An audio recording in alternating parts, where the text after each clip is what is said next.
أشهد أن لا إله إلا الله.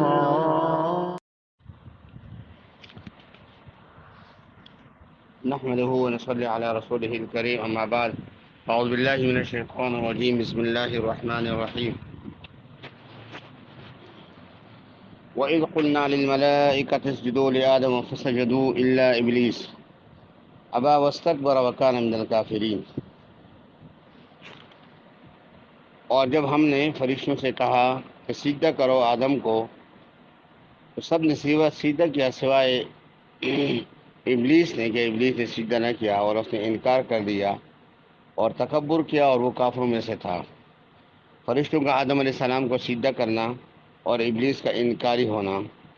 جب حضرت آدم علیہ السلام کی فضیلت ظاہر ہو گئی تو اللہ تعالیٰ نے فرشتوں کو حکم فرمایا کہ ان کو سجدہ کرو۔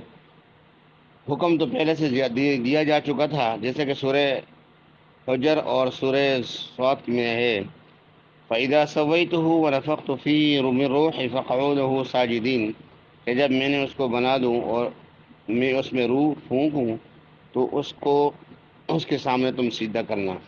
لیکن جب ان کا علم اور فضل ظاہر ہو گیا اور سجدہ کرنے کا سبب یعنی حضرت آدم علیہ السلام کا افضل ہونا معلوم ہو گیا، تو حکم سابق کا اعادہ فرمایا جاتا ہے کہ فرشتے اپنے عمل سے اس فضیلت کا اقرار کریں اور حکم کے مطابق سجدہ میں گر پڑے۔ لہذا سب کے سب آدم کے سامنے سجدے ریز ہو گئے اور آدم علیہ السلام اور انہوں نے یہ سجدہ کیا، لیکن ابلیس نے انکار کیا اور اس نے سجدہ نہ کیا۔ سجدہ تعظیمی کے بیس اور اس کا حکم میں یہ بات ذہن میں رہے کہ یقینی طور پہ ہر مسلمان اس بات کو جانتا ہے کہ یہ سجدہ عبادت کا نہ تھا، کیونکہ عبادت صرف اللہ تعالیٰ کے لیے مخصوص ہے اور اللہ کے علاوہ کسی اور کے لیے سجدہ جائز نہیں ہے۔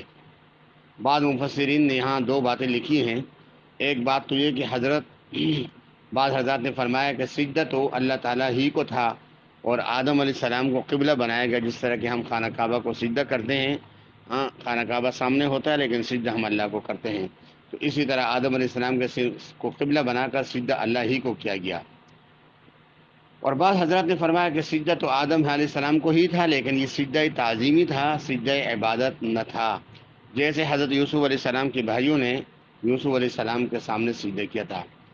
شریعت محمدی میں غیر اللہ کو سجدہ کرنا حرام ہے، خواہ وہ کسی کیسا ہی سجدہ ہو، سجدہ تعظیمی ہو جو یوسف علیہ السلام کے بھائیوں نے کیا، اور ان کی شریعت میں وہ سجدہ جائز تھا۔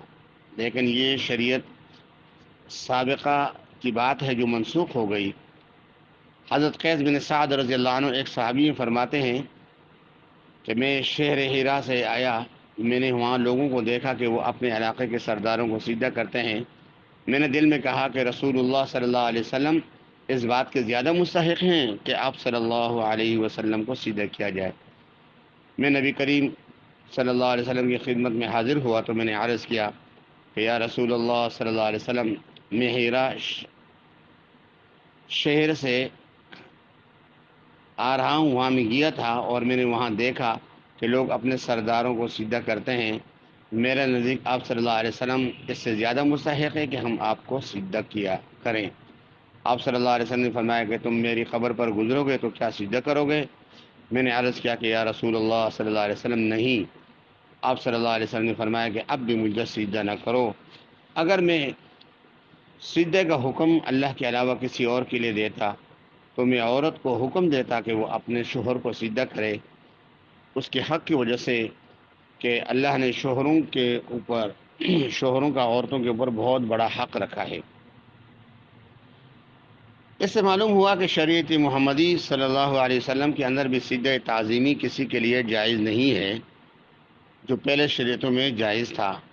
اور یہ نہ پھر سجدہ تعظیمی نہ زندہ کے سامنے جائز ہے، نہ مردے کے سامنے جائز ہے، نہ مرشد کے سامنے، اور نہ کسی قبر کو جائز ہے۔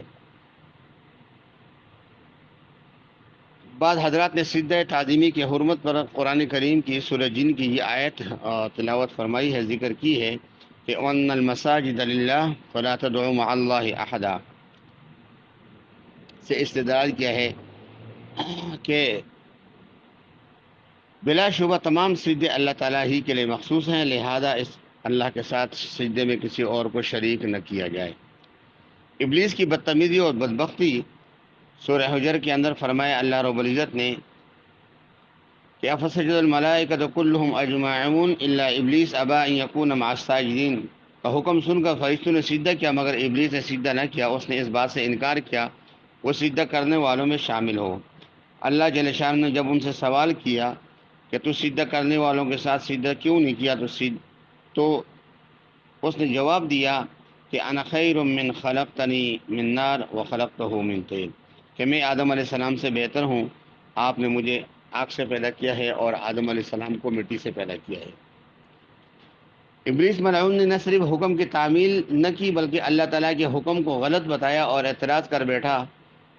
آپ نے افضل کو حکم دیا کہ غیر افضل کو سجدہ کرے، یعنی اللہ کے سامنے اس طرح گستاخی کی، اور دلیل یہ پیش کی کہ آپ نے مجھے آگ سے بنایا ہے اور آگ مٹی سے افضل ہے، آگ مٹی سے افضل ہے، اور یہ سمجھنا ہی اس کا غلط تھا۔ آگ میں فساد زیادہ ہے اور صلاح کم ہے، اور مٹی میں سرافہ خوبی ہے جو نافع اور تابع ہے۔ قرآن کریم کی ایک سورہ بقرہ کے اندر اللہ نے فرمایا کہ فاہبط منہا فما یکون لک ان تتکبر فیہا فاخرج انک من الصاغرین۔ سورہ اعراف کے اندر ہے کہ اتر تجھ کو کوئی حق نہیں ہے کہ اس میں تکبر کرے، سو نکل جا، بے شک تو ذلیلوں میں سے ہے۔ قال اخرج منها فانک رجیم وان علیک اللعنۃ الی یوم الدین، کہ تو اس جگہ سے نکل جا کیونکہ بے شک تو مردود ہے اور بے شک تجھ پر قیامت کے دن تک میری لعنت رہے گی۔ جو شخص قیامت کے دن تک ملعون رہ گیا اس کے بعد اس پر رحمت ہو ہی نہیں سکتی، پھر تو اس کے لیے دوزخ ہی دوزخ ہے۔ قال تعالی لأمنعن جہنم منک وممن تبعک منہم اجمعین، غرض کہ شیطان کو تکبر کھا گیا اور ہمیشہ کے لیے ملعون اور مدحور اور ذلیل اور خوار ہو گیا۔ اس نے ملعون ہونا گوارا کیا لیکن حکم ماننا اسے منظور نہ ہوا۔ تکبر ایسی بری بلا ہے جو دنیا اور آخرت میں متکبر کا ناس کھو دیتی ہے۔ بعض لوگوں نے یہ سوال اٹھایا ہے کہ سجدہ کا حکم تو فرشتوں کو ہوا تھا اور ابلیس جن میں سے تھا، اس کو سجدہ کا حکم تو نہ تھا، تو اس کا جواب جو ہے یہ دیا گیا۔ قال تعالی اما منعک اللہ تسجد اذا امرتک، کہ تجھے کس چیز نے روکا اس بات سے کہ تو سجدہ نہ کرے جب کہ میں نے تجھے حکم دیا تھا۔ تو یہ حکم گویا کہ ابلیس کو بھی تھا، اس لیے کہ یہ پہلے فرشتوں کے ساتھ علم کی وجہ سے، کمال کی وجہ سے فرشتوں کے ساتھ بیٹھتا تھا۔ ابلیس کی بنی آدم سے دشمنی سورۃ طٰہٰ میں اللہ تعالیٰ کا ارشاد ہے کہ جب ابلیس نے سجدہ کرنے سے انکار کر دیا تو اللہ تعالیٰ نے فرمایا یا آدم ان ھذا عدو لک ولزوجک فلا یخرجنکما من الجنۃ فتشقی، اے آدم بلا شبہ یہ تیرا اور تیری بیوی کا دشمن ہے، سو یہ ہرگز تم کو جنت سے نہ نکال دے، پھر تم مصیبت میں پڑ جاؤ گے۔ اور ابلیس نے قسم کھائی کہ میں آدم کی ذریت کا ناس کھو دوں گا۔ سورہ بنی اسرائیل کے اندر ہے کہ ابلیس نے کہا لَأَحْتَنِكَنَّ ذُرِّيَّتَهُ إِلَّا قَلِيلًا، کہ میں ضرور بضرور ان کی ذریت کو اپنے قابو میں کر لوں گا بجز تھوڑے لوگوں کے۔ اس مضمون کی تکمیل انشاءاللہ سورہ اعراف کے دوسرے رکوع کی تفسیر میں بھی کی جائے گی۔ حضرت آدم علیہ السلام، حوا علیہ السلام جنت کے رہنے والے، اور شیطان کے بہکانے کا ذکر جو ابھی آتا ہے انشاءاللہ تعالی۔ ابلیس کا پرانا نام عزازیل تھا، جب ملعون ہو گیا تو اس کا نام ابلیس رکھا گیا، اور شیطان بھی کہا جانے لگا۔ شیطان کے معنی ہیں بہت زیادہ شریر، یہ سب سے بڑا شیطان ہے، اور اس کی ذریت بھی شیطان ہے، اور بہت سے انسان بھی شیطانوں کا کام کرتے ہیں، اس لیے شیطان شیاطین الانس والجن فرمایا گیا کہ شیطان جو ہے وہ انسانوں میں بھی ہوتا ہے اور اسی طرح جنات کے اندر بھی ہوتا ہے۔ اللہ تعالی ہمیں ابلیس کے مکر و فریب سے، اس کی ذریت سے، اور اس کے برے عزائم سے، اس کی دھوکے دہی سے اللہ ہم سب کو محفوظ فرمائے اور پوری امت مسلمہ کو محفوظ فرمائے۔ اور اللہ رب العزت نے قرآن کریم کے اندر ہمیں جو ہدایت دی ہیں ان ہدایات کو ہمیں اپنی زندگی میں لانے کی اللہ توفیق عطا فرمائے، تاکہ ہم شیطان ملعون سے بچ سکیں۔ حدیث کے اندر آتا ہے جو 10 دفعہ اعوذ باللہ من الشیطان الرجیم صبح میں یا شام میں پڑھ لے تو شیطان ایڑی چوٹی کا زور بھی لگائے تو اس سے کوئی گناہ نہیں کروا سکتا۔ اللہ تعالی ہمیں شیطان کے ہر مکر و فریب سے بچنے کی توفیق عطا فرمائے۔